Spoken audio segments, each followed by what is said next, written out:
and Clippers meet up for the first time this season. The outlook for both teams at the start of the season is very different. At 12-4, the Lakers have the third best record in the Western Conference, despite not having LeBron for the first 14 games. The Clippers have the fourth worst record in the West at 5-12. They were 2-7 while Kawhi Leonard missed 9 games with an ankle injury.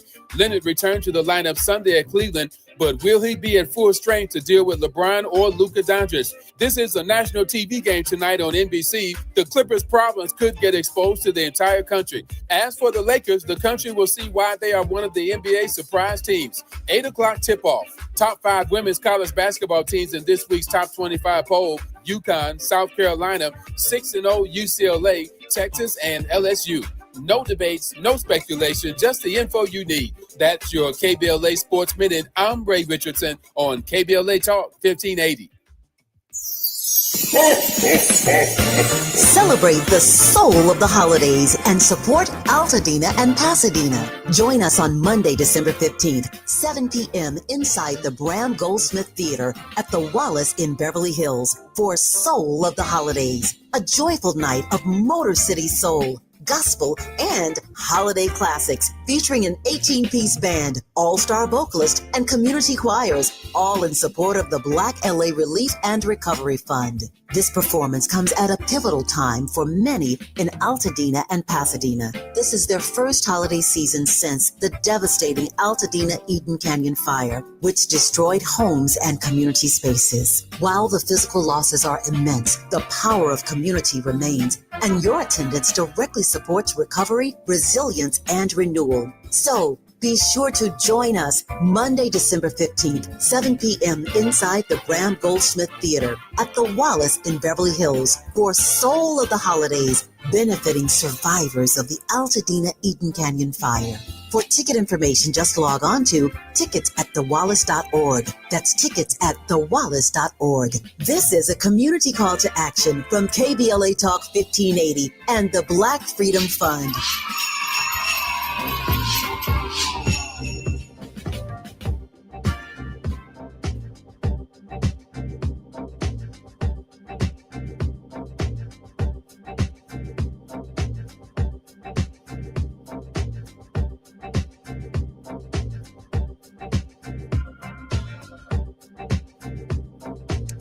I'm Jesse Jackson Jr. Welcome forward to the Jesse Jackson Jr. Show. It's Tenacious Tuesdays on the Jesse Jackson Jr. Show. Our very special guest in this hour is Liz King, recently served as Education Equity Senior Program Director for the Leadership Conference on Civil and Human Rights, a position she held from 2015 until 2025. In this role, Ms. King led the organization's work to ensure that all students are fully included in welcoming schools from early childhood through post-secondary education that prepare them for college, careers, life, and the full exercise of their social, political, and economic rights. Throughout her tenure at the Leadership Conference, King coordinated the coalition's work to advance equal opportunity in education and represented the civil and human rights community's positions and perspectives on education policy topics, including the media and testimony before the U.S. Department of Education and in the course of legislative negotiations. Prior to joining the Leadership Conference, Ms. King served as Senior Policy Associate for Education at the Children's Policy and Advocacy career began as a legislative director for Congressman Shaka Fattah, my good friend, where she advised and represented the congressman on education, healthcare, and women, children, and family policies. King's education career began as a middle school teacher in South Philadelphia. She holds a BA in government and religion from Wesleyan University and an MS in elementary education from St. Joseph's University. Happy Thanksgiving, Liz King, and welcome forward to the Jesse Jackson Jr. Show. Thank you, Congressman. It's great to be here. Thank you so much for having me. I'm looking forward Liz, to the I miss you, Liz. I miss you on our show. Liz has one of the sharpest minds of anyone I've met in the United States, and I'm just so grateful. She's extremely hard to get, and if I could, she'd be a regular person on our program, and that option and opportunity is always open to her. Liz, I have a question for you that I know you can wrap your mind around because you worked with young people all of your life, particularly in the sphere of education. How do we build a caring economy, a caring society where the values of the society itself are reflected in just about everything that we do? I think that is such a great question, Congressman. And so much of it is just learning from our children and seeing how our children are caring for one another, lifting each other up and working together. And how can we create the economy that enables them to do that? How can we create educational opportunities that allow them to become the doctors and the engineers and the nurses and the home health aides that we need them to be, the bench scientists, all of this critically important work that helps to make our society better for all of us? How do we get out of our own way and ensure that the rights of every person are respected, and that we're cultivating an appreciation for the power of the diversity and power that comes out of this country? So I think there's a lot to do here. I think we need to talk about economic reform. I think we need to talk about enforcement of non-discrimination law. I know you've been talking so much today about caring for family, the caring economy. We can't, we have to think about where does discrimination fit? How can our civil rights laws ensure that caregivers have the support they need? You talked about how historically, and I know in your piece in USA Today, you talked about sort of this work has disproportionately been borne by women, and what has that meant for gender justice?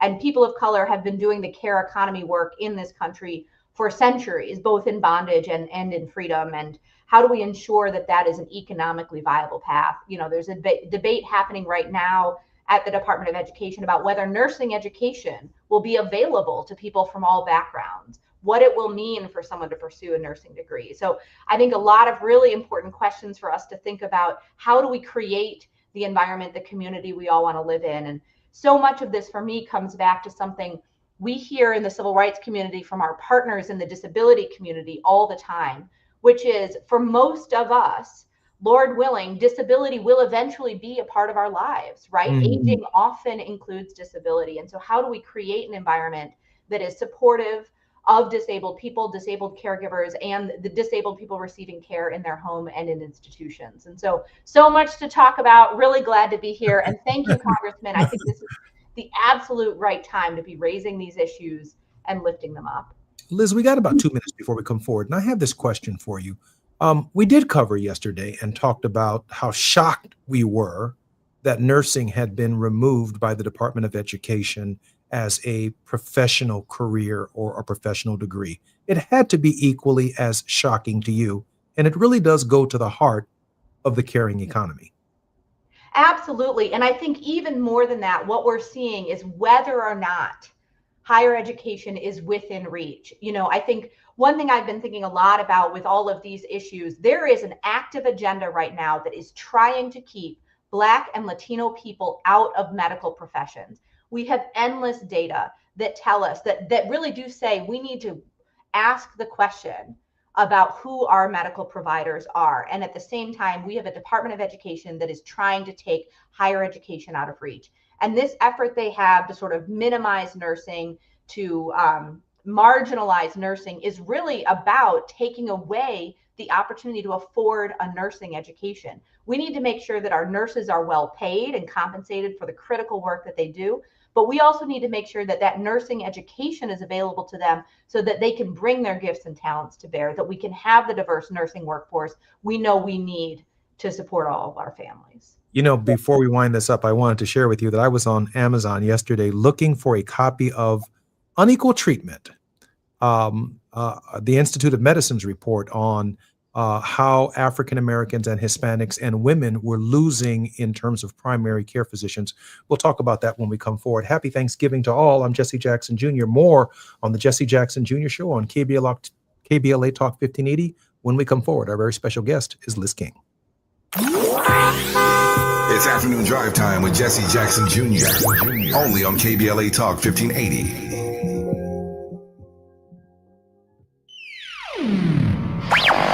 All I need is one mic. With a KBLA Talk 1580 editorial, I'm Tavish Smiley. We want to speak directly to our listeners in Altadena and all across Southern California. Recently, we invited Southern California Edison to join a town hall so fire survivors could ask questions and get clear information about the Altadena Eaton fire and this so-called settlement fund. Weeks before the event, the law firm originally connected to the program withdrew, and we provided SCE updated materials confirming those changes. But despite that, SCE later stated publicly and privately that they were pulling out of the town hall because plaintiffs' attorneys were participating. That was not accurate, and SCE knew that it was not accurate. But when shown documentation that disproved their claim, SCE ignored it and declined to correct the record. At KBLA Talk 1580, trust is not an option. It is the foundation of our work and witness. It is the promise that we make to you.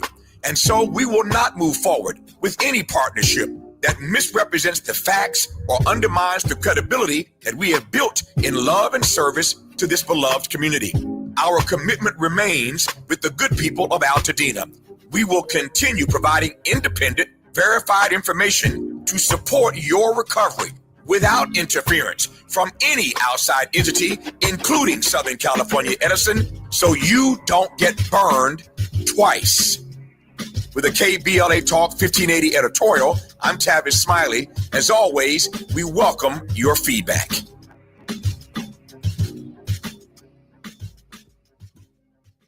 Is reviewing life insurance on your to-do list? Now's the perfect time to add it. A friend recently told me that securing life insurance sooner rather than later can help you lock in lower rates for years to come. So I bumped this up on my list and got it done. I called SelectQuote and couldn't believe how easy and affordable life insurance is. I'm 40 and got a $500,000 policy for $16 a month. My husband's also 40 and his $500,000 policy was only $18 a month. Plus, with SelectQuote's same-day coverage, there was no medical exam required, and we were covered by the time we hung up. Knowing I have this checked off my list feels amazing, but the peace of mind knowing my family is protected feels even better. Call SelectQuote at 1-800-729-7070. That's 1-800-729-7070. Or go to SelectQuote.com to get your free quote today. That's 1-800-729-7070. Details on example rate at SelectQuote.com. In a city as big as LA, healthcare shouldn't feel far away. That's why Cedars-Sinai is breaking down barriers and bringing resources like free screenings, vaccinations, and wellness programs into local communities. From Leimert Park to Lincoln Heights and everywhere in between, Cedars-Sinai is showing up, partnering with over 200 local organizations to improve access to healthcare resources. Because care doesn't just happen inside a hospital. It happens in neighborhoods and places around the city where we live, work, and grow. Cedars-Sinai, here for LA. Now back to more of Jesse Jackson Jr. on KBLA Talk 1580.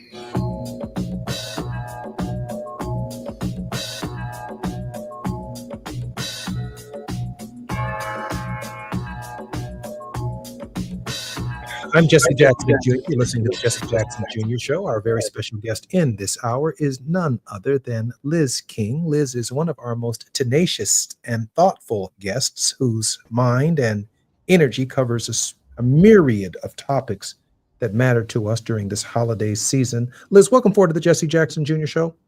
Thank you so much. Always happy to be here. Liz, I think it was 2001. It may be as late as 2003. I read the Institute of Medicine report about unequal treatment. In fact, I bought a copy of it yesterday on Amazon. I think it was $64. It's kind of amazing that a government report would actually cost that much money.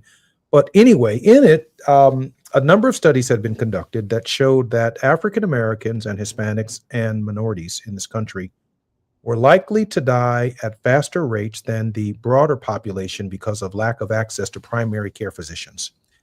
I raised these questions before the Labor, Health, and Human Services Appropriations Subcommittee, and I really dogged the committee, constantly producing them their own report and their own study, using the data to argue that the Office of Research on Minority Health, NIH, needed to ultimately be a national center and then ultimately an institute. And it created an institute that seeks and sought to reduce health disparities. One of the most controversial components of my legislation was that this institute could make endowments to historically minority-serving medical schools, nursing schools, to produce more doctors and nurses because the facts showed that these doctors and nurses are likely to end up in underserved communities throughout our country. The number one issue, if you will, or factor in care is that people tend to go to doctors who look like them.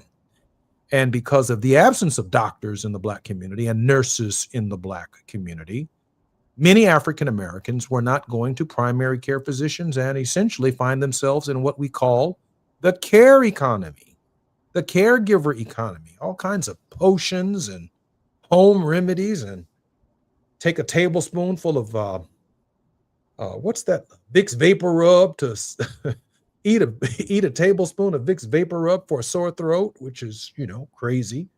But, when I was growing up, you could easily get a scoop of Vicks Vapor Rub to solve a chest congestion pull, and it's not healthy. It's just not good for you. Anyway, these schools were endowed, not by their alumni, but by this institute, which literally moved tens of millions of dollars, creating more doctors and nurses in these schools. And now, as you properly said before the program, the idea of eliminating Black doctors, Black nurses, and the government taking absolutely no role in that, Liz, it's deeply troubling. Oh, it's absolutely awful. And what we're seeing is the government is working against trying to create barriers and limit opportunity for Black and Latino medical professionals. There's actually an organization it's important that your listeners know about. It is spuriously named Do No Harm.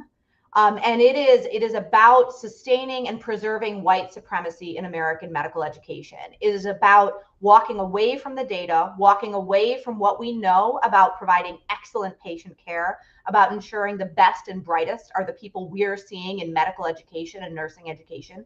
It's about walking away from efforts to ensure that research studies are inclusive, that we know what a heart attack looks like for people from different backgrounds, that we know what different skin conditions look like for people with different complexions. So this terrible organization has the ear of the Trump administration, and they are trying to reinforce health inequities. We've got the politics right now. They're trying to shut down rural hospitals. They're trying to limit access to care in rural communities. They're trying to make it harder for people to have access to Medicaid, let alone nutrition and those other things that help people live a healthy life.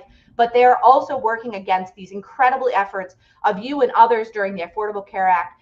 We know that health equity has been a cornerstone of the civil rights movement for decades. And yes, because of the kind of care that family members have been providing at home because no other option was available to them. But also because we know that people have not been receiving the quality of care they deserve when they have sought out professional medical settings. And so really, this is such an important issue that we understand. It is a national priority that we ensure the best and brightest are going into medical and nursing education. And that means we have to lean into diversity and equal opportunity. Absolutely. Liz, I asked our previous guest, and I rarely have had a political conversation with you, but I know that you're more than capable of having one, that, when we think about this question of affordability, hey, I get it. The price of eggs are high. The price of, milk is high. I get it. And those things do matter. And anybody running for office ought to pay attention to questions of inflation and affordability. But to sum up a policy from an organization that says do no harm, when in fact that's exactly what it does, harm, they almost name everything the opposite of what the intention is, which is a very clever marketing ploy, make America great again, does just the opposite. Project 2025, is the truth. But I'm wondering in this moment, if you share my assertion that part of the messaging coming out of this spirit of lack of empathy and lack of care, that to be able to say in very simple rhetoric, I care, they don't. I care about the creation of these physicians. I care about the cost of eggs and the cost care, an environment of care. You just laid out the case of people who don't care. They don't care if people have physicians that look like them in their communities. They don't care if nurses do not receive the same loans and the professional status of their degrees that they deserve. They don't care. How do we make Americans care again? I think that's a great question. And, I heard in your last segment, you were talking about how do we come together across lines of difference. And one thing I've been thinking about is just being reminded throughout the course of American history how much work goes into keeping us separate, to keeping us apart. They needed laws to say, you can't live together, you can't live near each other, you can't go to school together, because without those laws, that's what people would have done. Without those laws, people would have cared. And thinking about how much effort has been put in American history to prevent people from caring, to get in the way of caring, to prevent caring. There are these universal experiences. You've been talking a lot about what it means to be caring at home for a loved one. That is a universal human experience that transcends race and class and gender and so many other things. And so how do we have this conversation? We think about parenthood and what it means to care for your own child, to look after your child. We think about the role of grandparents and aunts and uncles. There, I think, is an opportunity here for us to talk about these transcendent human experiences and the ways in which these policies are seeking to interfere with our ability to have empathy and to work together and to work closely together. And I think, we're seeing that about the attack on SNAP and access to food support because of the universal human need to eat every day, and we're seeing huge displays of empathy in communities all over the country across lines of political affiliation because of the recognition of this universal human need to eat, to be cared for, to have somebody to take care of you when you're sick, to be able to have, you talked about in your USA Today piece, paid family leave. I mean, we've seen how incredibly popular these policies are because this need to be there to be able to care for someone when they're sick is so important. And I think, this question of whether it is, do we need to remember what we used to know, or do we need to get out of our own way, or get some of these dividers out of our own way and move into a place in which we can remember what it means for us to be together? Liz, I am shocked, and I know that we just have about 7 minutes before we come forward to the half point of our show. Liz, I am shocked, and I must admit, after 17 years in Congress, it wasn't something I focused on because I just didn't know. I have always seen caregivers. I've always seen people love and share and provide for their families, but I never associated an economic cost to it. And on the scale that it's taking place, the American people, when we say they are not covered by healthcare, I mean they are not covered by healthcare. And we're stuck in a debate about affordable care for people who work. But there's this economy out here that ranges conservatively between $500 billion and liberally $600 billion a year, where people aren't seeking anything from the government just to care for loved ones and neighbors. I found that number, Liz, over the course of my research, astounding. Absolutely. I mean, we are talking about a macroeconomic issue. We're talking about unpaid labor. We're talking about people having to withdraw from the workforce. I mean, absolutely thinking about this through the lens of what is the economic cost to our society, our failure to support caregivers, to provide respite care so that family members can continue to provide that level of care. We know that outcomes are so much better when people receive care in communities and are not institutionalized. And I think that's an important part of what we've got to think about here is, what does it mean to keep our loved ones in our communities, in our homes, and what do those caregivers need to be able to sustain that, to do that critically important work? One other piece I've been thinking about is just being reminded, you talked about the example of being able to track dialysis and thinking about all of these caregivers who are managing these sophisticated medication schedules and managing these interactions and engaged in patient advocacy and supporting, their grandmother when their grandmother goes to the doctor. How do we help these people enter in the caring professions? How do we ensure these people receive the compensation that kind of work needs? And how do we create an economy that allows for people to provide the caring that supports all of us and allows us all to function? I mean, I think thinking about this as an economic question as well as a moral question is so important. Yeah, this process is fraught with potential liability as well. I mean, if in fact a home caregiver makes an error or a mistake in medication, it could lead to, a serious issue for the home caregiver. it could lead to lots of questions and lots of investigations that could further complicate the caregiver's life. Even though they may have been altruistic in their efforts to provide, they simply didn't have the know-how, the knowledge, the regimen for the medication, or even the standards necessary to administer something as basic as medication, because the spread of disease, the spread of bacteria can happen so very quickly that there is a liability associated with this. And so most people opt out of the system. They don't want to give up everything that they've worked for all of their lives. They don't want to move out of their home. So they try their very best to take on essentially the responsibility of another family member at late stages within their life. And the process, I can't share with you any more than what I've experienced, is simply overwhelming.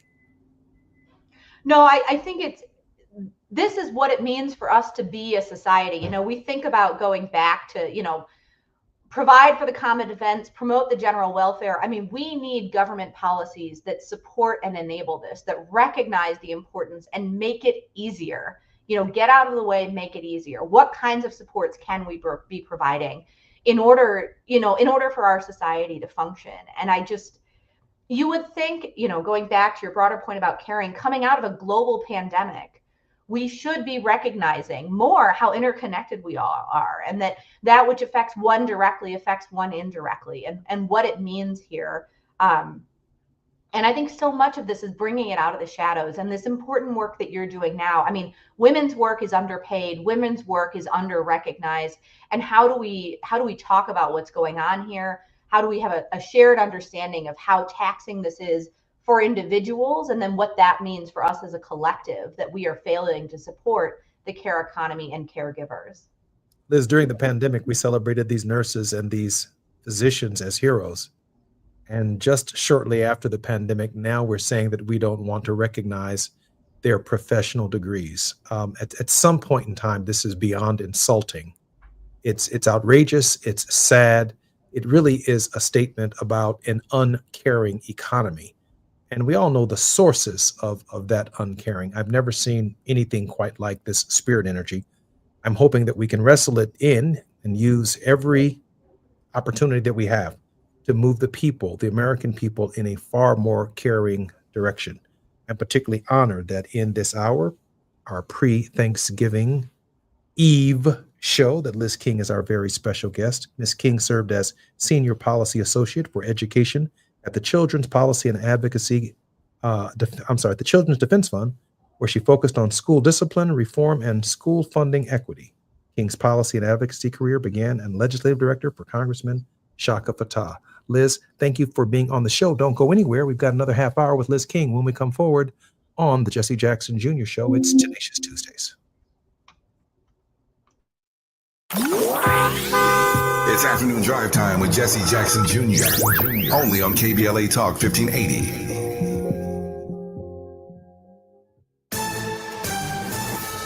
I'm Amber Payton with BIN News Now. The Miami-Dade College Board will vote again next week on giving land by the Freedom Tower for a Trump presidential library. Trustee Marcel Felipe calls the lawsuit filed by Black historian Marvin Dunn a public relations stunt. It's just going to be a gigantic waste of taxpayer money for somebody to satisfy their ego. A trial is set for August 2026.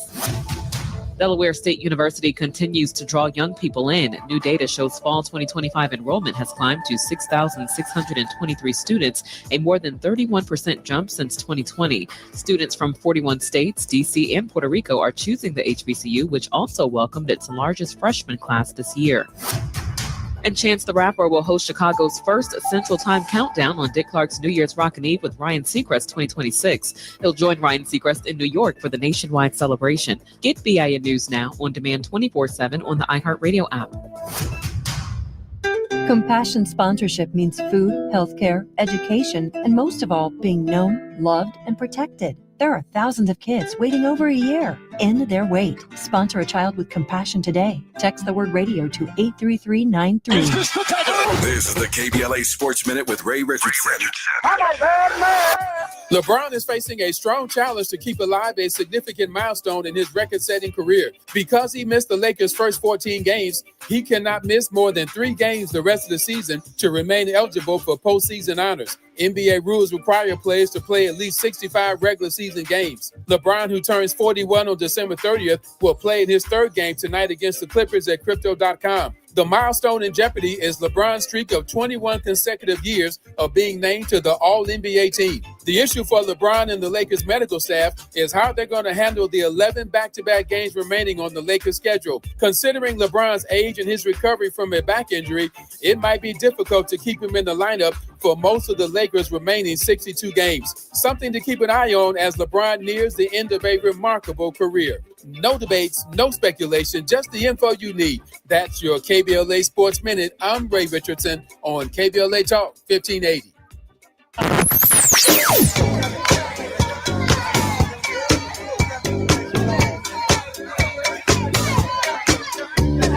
This is KBLA Talk 1580. Talk radio. That's music to your ears. We're unapologetically progressive. KBLA Talk 1580.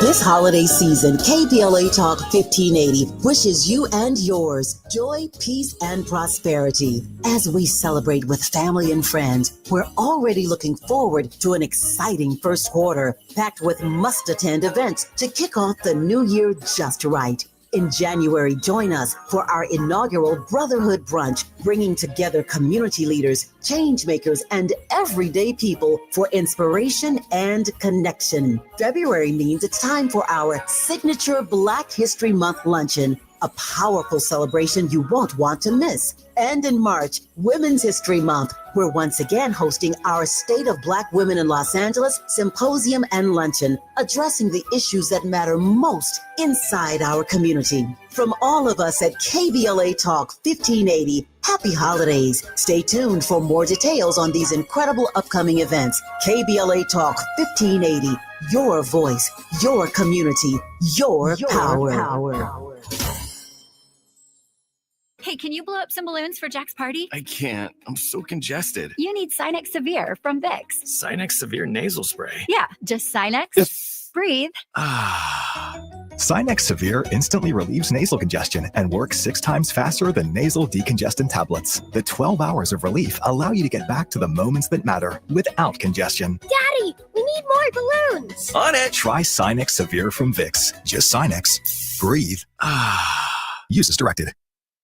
As a mom, comforting my family is what I do best. Vicks Vapor Stick provides soothing, non-medicated Vicks vapors in an easy-to-apply stick, and it dries fast, so there's no mess. I use it to comfort myself and my family. Thanks, Mom. Vicks Vapo Stick, soothing comfort for the whole family. And try Vicks Vapo Shower Max for steamy Vicks vapors when you need more comfort for yourself. Use as directed. The holidays mean more travel, more shopping, more time online, and more personal info in more places that could expose you more to identity theft. But LifeLock monitors millions of data points per second. If your identity is stolen, our US-based restoration specialists will fix it, guaranteed, or your money back. Don't face drained accounts, fraudulent loans, or financial losses alone. Get more holiday fun and less holiday worry with LifeLock. Save up to 40% your first year with promo code NEWS. Visit lifelock.com. Terms apply. Your ambition just met its match with Robinhood. Trade stocks and ETFs, options, futures, and crypto all on one platform. Get started today at Robinhood.com/yourmoney. Your money, your move. All investments involve risk, including loss of principal. Options, futures, and crypto trading carry significant risk and may not suit all investors. Securities offered through Robinhood Financial LLC, member SIPC. Futures trading is offered by Robinhood Derivatives LLC, not FDIC or SIPC protected. Crypto offered through Robinhood Crypto LLC, NMLS ID 1702840, not FDIC or SIPC protected. Portfolio management offered by Robinhood Strategies, an SEC registered advisor. You're listening to Jesse Jackson Jr. on KBLA Talk 1580.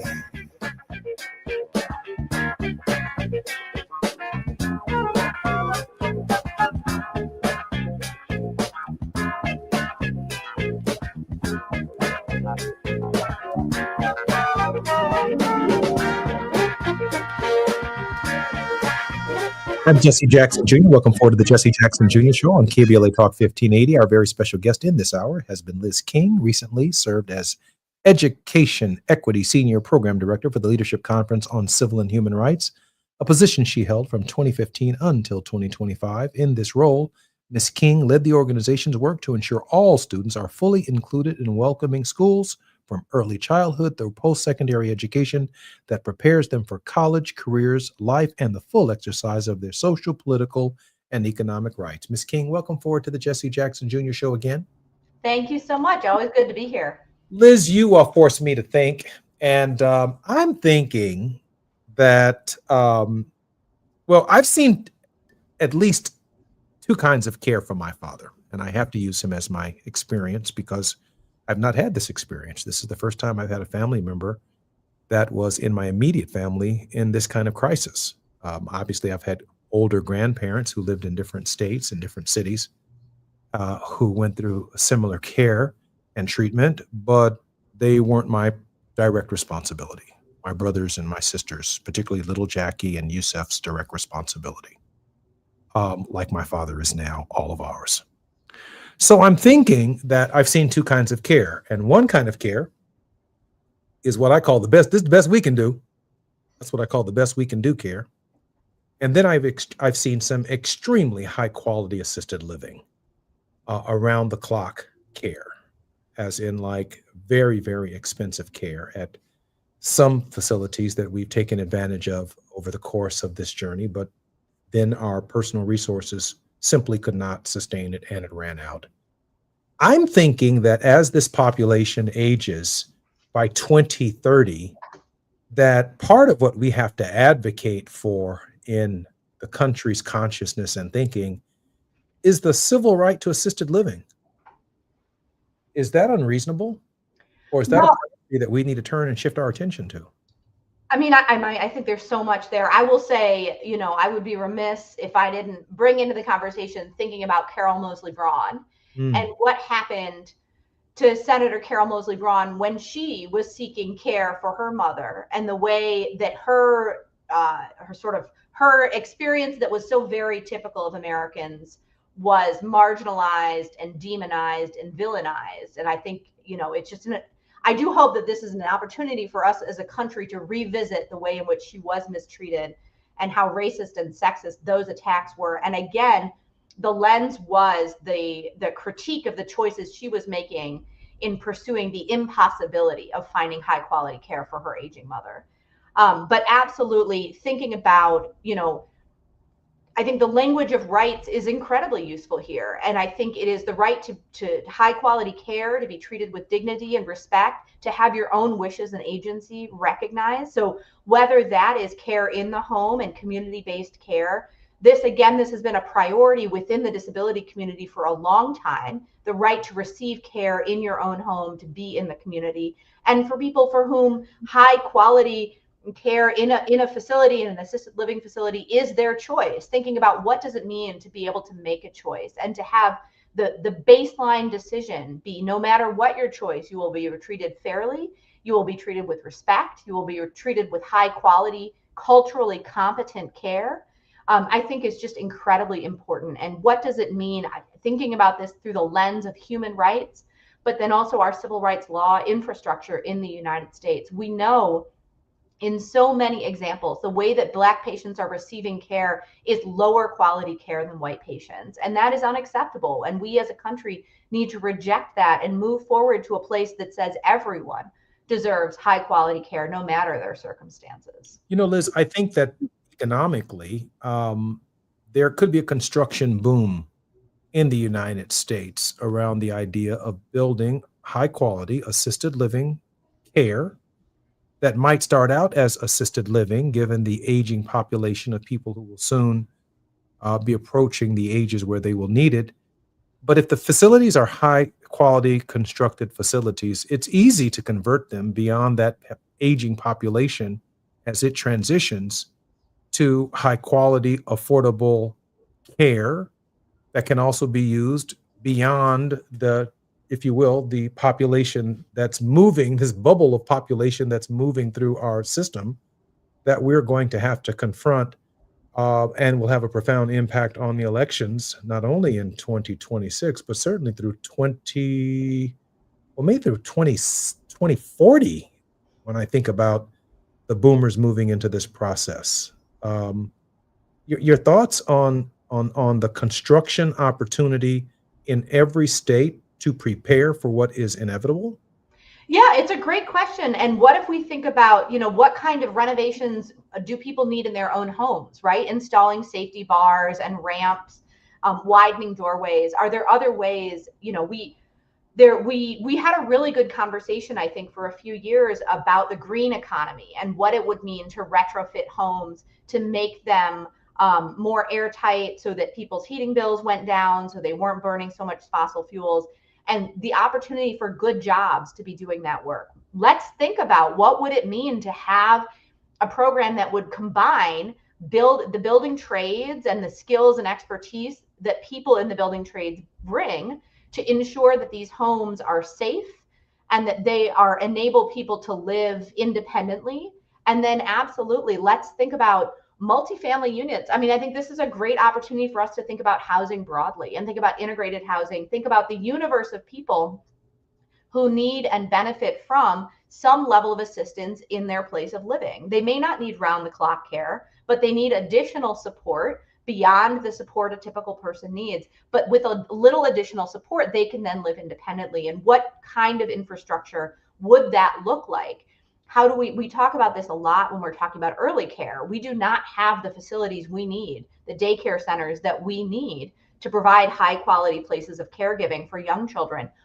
Going back to your larger point about the care economy, what should our physical infrastructure look like?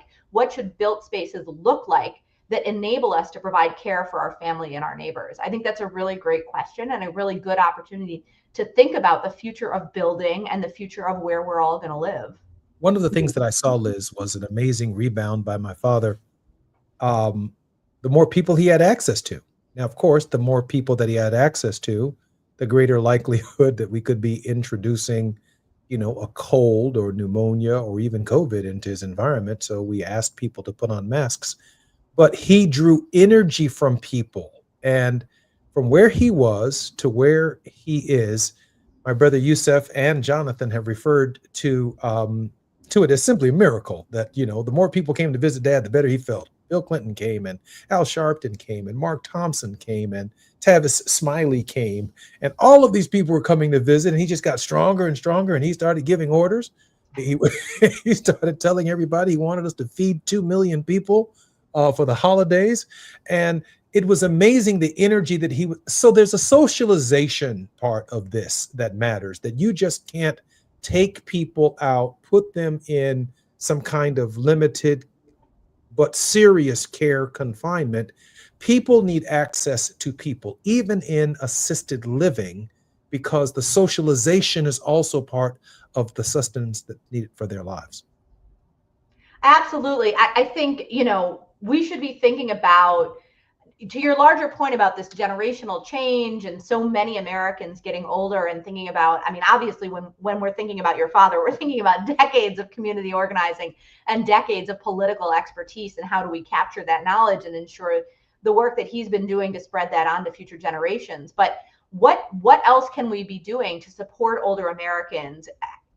We know there is an increased need for tutoring. We know that academic outcomes are not where they need to be.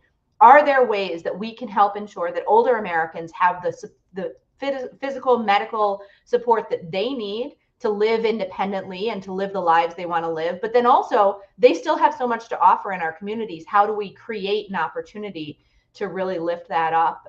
And I think it really comes back to your core point of how do we ensure that we are caring for one another in this Thanksgiving season as people are heading out for their annual soup kitchen visit. How do we really, when we have a need in this country to reinforce our values and what it means for us to care for one another. We're bombarded by messages of hate and division and harshness and awfulness, telling us awful things about our transgender neighbors, telling us awful things about our immigrant neighbors. How do we fight back against that with this message about what we have in common and how much we owe to one another. When we come forward, I have a couple more questions for Liz King. I'm going to let her give us our message of hope as we head into the holiday season. And hopefully in that message of hope, we'll all be inspired on what we can do to work together. I'm Jesse Jackson Jr., listening to the Jesse Jackson Jr. Show. More on KBLA Talk 1580. Liz King is our special guest. While you're stuck in traffic, we can at least bring you up to speed on the news of the day. You're listening to Jesse Jackson Jr. only on KBLA Talk 1580.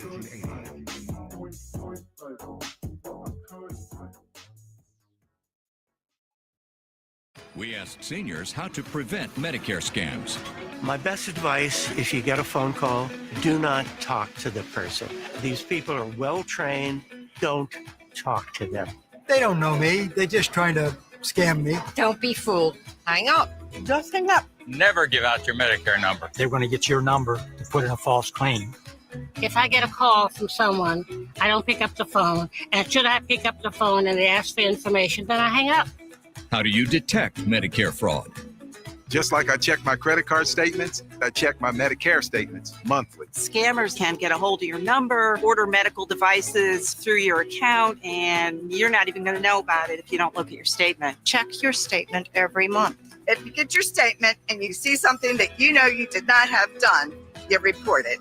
Call your senior Medicare Patrol. To report Medicare fraud, call the Senior Medicare Patrol at 855-613-7080. If you love to travel, Capital One has a rewards credit card that's perfect for you. With the Capital One Venture X card, you earn unlimited double miles on everything you buy. Plus, you get premium benefits at a collection of luxury hotels when you book on Capital One Travel. And with Venture X, you get access to over 1,000 airport lounges worldwide. Open up a world of travel possibilities with the Capital One Venture X card. What's in your wallet? Terms apply. Lounge access is subject to change. See CapitalOne.com for details. At Charmin, we heard you shouldn't talk about going to the bathroom in public, so we decided to sing about it. Charmin Ultra Strong. You can use less, better than the rest. Charmin Ultra Strong. Your booty past the clean test. Salmon weave texture, it's the best. Study up, teach a lesson on fresh. Your booty past the clean test. Yes, sir. Charmin Ultra Strong. Charmin Ultra Strong with diamond weave texture cleans better than the leading one-ply brand, so you can use less. Enjoy the go with Charmin. My mom has decided to learn to paint, and she's good. My dad's now into creative cuisine, and I've already put on 6 pounds. Learning new things comes with age. My mom, she started forgetting my name and what we're talking about. Forgetting well-known things doesn't. Memory loss may be a sign of Alzheimer's disease. Early detection gives you and your loved one time to plan for the future. Learn the warning signs of Alzheimer's at 10signs.org. Brought to you by the Alzheimer's Association and the Ad Council. This holiday season, KBLA Talk 1580 wishes you and yours joy, peace, and prosperity. As we celebrate with family and friends, we're already looking forward to an exciting first quarter, packed with must-attend events to kick off the new year just right. In January, join us for our inaugural Brotherhood Brunch, bringing together community leaders, change makers, and everyday people for inspiration and connection. February means it's time for our signature Black History Month luncheon, a powerful celebration you won't want to miss. And in March, Women's History Month, we're once again hosting our State of Black Women in Los Angeles Symposium and Luncheon, addressing the issues that matter most inside our community. From all of us at KBLA Talk 1580, happy holidays. Stay tuned for more details on these incredible upcoming events. KBLA Talk 1580, your voice, your community, your power. Do you owe $10,000 or more in credit card debt or personal loans? With credit card debt at all-time highs, Debt Relief Advocates is urgently notifying consumers of debt relief now being made available, designed to aid consumers with out-of-control credit card debt. Those who qualify and enroll for this relief program will only have to pay back a fraction of what they owe. This is not bankruptcy or a debt consolidation loan. This is a relief program that credit card companies would rather you not know about, as it ends your debt nightmare and saves you lots of money. Consumers owing at least $10,000 in credit card debt or personal loans can now take advantage of this debt relief as the cost of living skyrockets. Debt Relief Advocates has established a relief hotline for you to call to learn what debt reduction you may qualify for, so don't wait. For this free information, call the Relief Hotline at 800-515-4493, 800-515-4493, 800-515-4493. Now back to more of Jesse Jackson Jr. on KBLA Talk 1580.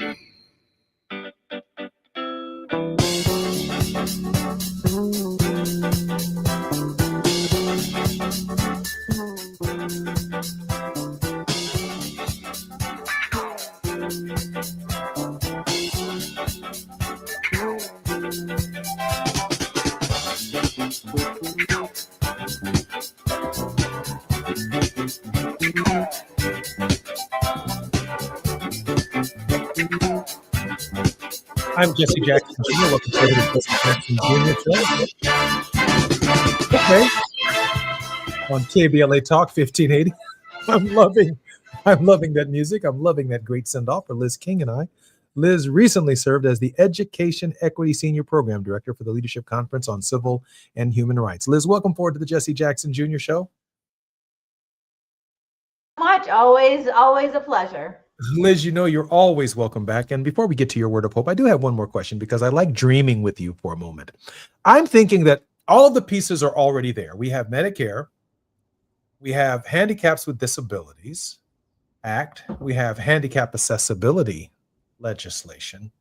We have everything except for the physical structure to house people with high quality assisted living. It all needs to be in one building where everyone's there as they age comfortably, play checkers, chess, enjoy their lives because they have borne the brunt of our freedom in their generation, and we owe them something as a nation. And why not, Liz? The civil right for assisted living for the American people. And we can even actually, here's something that's really interesting. We can sunset the legislation because we know that this bubble exists. We know how long the legislation needs to last. We know what it needs to convert to after the bubble has moved beyond the societal need, if you will, to address it on the scale that it needs to be addressed by 2030.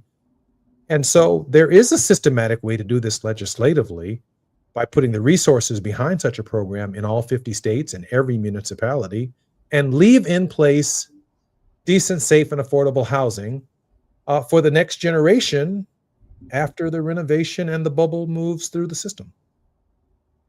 I think it's a great idea. I think we really do need to figure out what are these policies that will enable us to create the lived environment that we all deserve. You know, I mean, whether it is finding ways to retrofit existing buildings. I mean, one thing I would be curious about, Congressman, is sort of thinking about exclusionary zoning and the ways in which zoning policies are keeping multifamily units away from people. So what are the housing policies that we need to change, and how can we come up with a policy agenda that will work for everyone, that will provide this benefit for everyone? And then thinking about the jobs program, the jobs opportunity here, how do we ensure that those high quality medical practitioners are available to provide that type of medical care? And I think it really is, you know, we are going to see this. Some of these states are having rapidly aging populations that they're going to have to deal with this a lot sooner.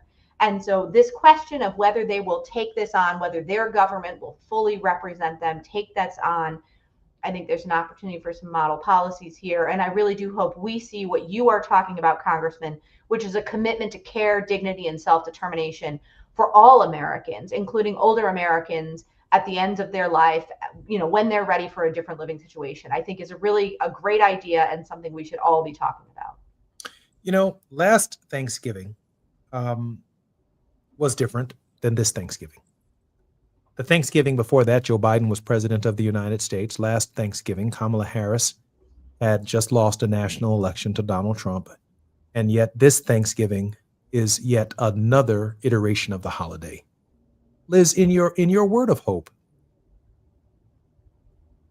I'd like your take on what the nation's future is and what the future of Thanksgiving and the thanks that we offer will be, if in fact we look at it optimistically. Liz, your thoughts, a word of hope on the future of our nation, given all that we've been through. I think we are in an incredibly challenging moment. I was just reading to my daughter the story of the Wampanoag and the story of the first Thanksgiving as seen through the lens of the Native people who experienced that encounter. And it was a reminder for me that there is a persistence that exists in this land, that has existed in this land for hundreds of years. It is the persistence of enslaved people who won freedom for the nation. It is the persistence of the freedom fighters in the civil rights movement who won the Voting Rights Act that made us a democracy for the first time. And it is the persistence of the civil rights lawyers who are fighting to preserve that law. There is a persistence in this country. It is the persistence of caregivers with no support, with no resources, doing all that they can to provide dignity and support to their loved ones. And there is a persistence, and that persistence will get us through. It's going to be hard, but joy cometh in the morning, and we will get to the other side. Liz, I am so proud of you. I'm so grateful for you being on our show. My producer, Gina Towns, has a little bitty clip that she'd like to play just before we close down our show. Breathe, little one. Breathe. No, just breathe. No, just breathe. Oh my goodness, high five. It was a little baby saying, just breathe, everyone. Just breathe. Liz, thank you very much for being on our program. Look forward to having you back at your earliest convenience and whenever you're available. I can't wait. Thank you, Congressman. It's been wonderful. It's always an honor, and my very best to you and your family on this Thanksgiving. I just want to opine in the last minute or so that we have left on our program to share with the people of Altadena that we're wishing you a happy Thanksgiving as well. We have not forgotten the trials, the tribulations, the challenges that you face in rebuilding your life. This is, for some of us, a very different Thanksgiving. My father often shares with us when we thought we needed more things under our Christmas tree. He said, you guys just don't appreciate that every light is on our tree. Dad was not talking about the toys and the gifts under the tree. He was talking about the light of each of our lives. And that as long as we had each other, we were going to have a wonderful Christmas, and for that matter, a wonderful Thanksgiving. This has been the scariest Thanksgiving I've ever had, because the idea of losing a light is what this holiday is all about. And so we want the people of Altadena to know that we want all of their lights on. We want their power on. We want them to have their lives restored. We want to be respected. And that's exactly what I believe Jesse Jackson would say at this hour to the people of Altadena. We're still waiting to hear from Pedro Pizarro. We can only imagine with his salary of $12 million a year that he will be having a very unique Thanksgiving, unlike the Thanksgiving that many of us will be having. And to all of the caregivers who are out there, I am wishing you the best. I understand in ways now that I didn't understand before. What we all go through, and what we are going through, many of you have already been through. I'm going to do everything in what remains in the balance of my life to make your lives easier. And we're going to do it here at KBLA, and we're going to do it wherever God wills that we do it. I'm Jesse Jackson Jr. You've been listening to the Jesse Jackson Jr. Show on KBLA Talk 1580. More when we come forward tomorrow in our final installment of the Jesse Jackson Jr. Show before Thanksgiving. And then we look forward to getting back with you next week. I'm Jesse Jackson Jr. I'll see you later. KBLA 1580 Santa Monica.